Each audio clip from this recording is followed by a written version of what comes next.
It's my hillbilly bullet and lighter collection. This blue one here, 20mm.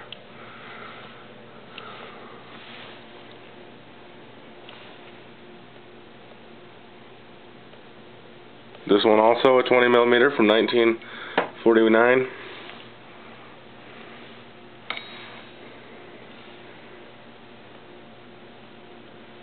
Got a .338 rifle round right there.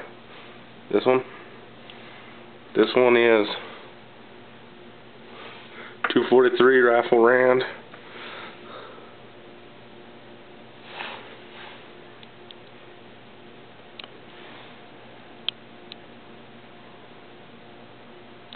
Got a .240. Got a .44 caliber. 50 cal Desert Eagle. 45, 22. We got my camel lighter, my Nazi Eagle lighter, my spade lighter, my revolver lighter, and my car lighter. I'm not a Nazi, but it's cool.